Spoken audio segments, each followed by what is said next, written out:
Al-Fatihah.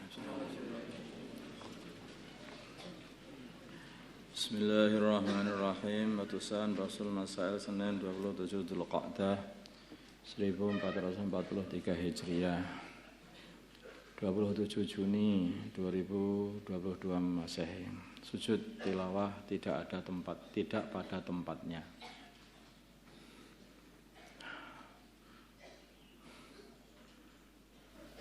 Ini Toha adalah satu santri yang sangat sering mengulang-ulang hafalan dalam sholat. Saat ia sholat, ia kebetulan membaca surat yang di dalamnya ada ayat yang dianjurkan untuk sujud tilawah.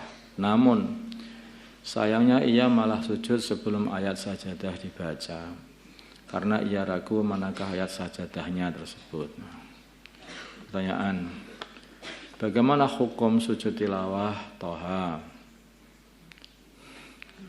Bagaimana hukum sujud tilawahnya Toha? Hukum sujud tilawahnya adalah tidak sah dikarenakan bacaannya belum sampai ke ayat sajadah.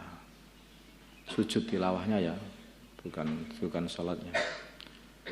Kemudian bagaimana hukum sholatnya Toha? Sholatnya sah jika ia betul-betul tidak tahu bahwa apa yang ia kerjakan tersebut dapat membatalkan sholat. Jika sholatnya tidak sah, kita dibalik.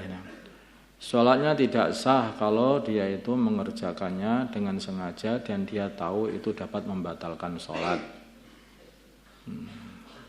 Dan sholatnya sah jika ia betul-betul tidak tahu bahwa apa yang dia kerjakan tersebut dapat membatalkan sholat. Jadi kalau dia tahu ini batal sholatnya. Tapi kalau dia tidak tahu ya tidak batal sholatnya. Apakah Toha disunahkan untuk sujud sahwi? Ya, disunahkan untuk sujud sahwi. Tapi kalau dia sujud sahwi, dia berarti tahu.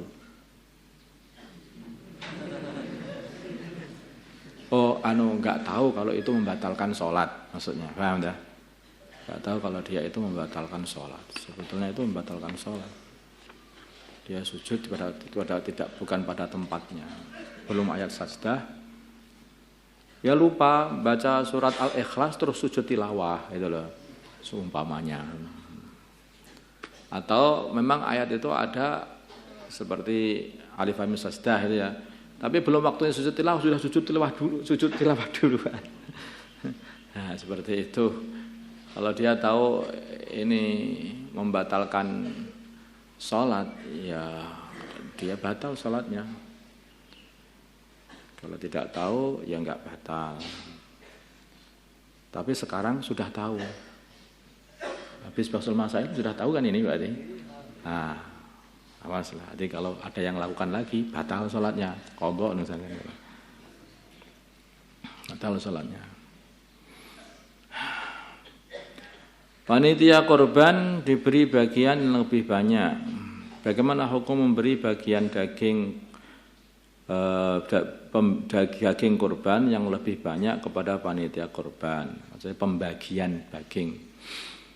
Ya, diberi bagian dari pembagian daging korban lebih banyak daripada panitia dari yang lain.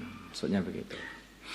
Nah, jawabnya boleh saja, karena pembagian daging korban itu tidak harus sama. Akan tetapi tergantung orang yang berkorban, dan pemberian daging tersebut bukan sebagai upah. Itu bukan upah. Ya tergantung orang yang berkorban, mau dikasih banyak atau sedikit terserah saja. Yang kepunyaannya yang korban ya sebetulnya itu. Dia itu bagi-bagi daging.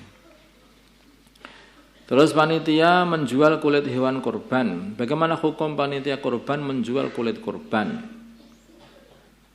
Atau ya orang yang berkorban menjual kulit korban gitu saja. Pendapat yang muktamad tidak boleh dijual, karena itu bisa mengurangi binatang korban. Nanti binatang korbannya ketemu di akhirat. Loh, enggak ada kulitnya. Lah kulitku mbok dol ngono lho. Hebat kalau sudah begitu bagaimana kamu?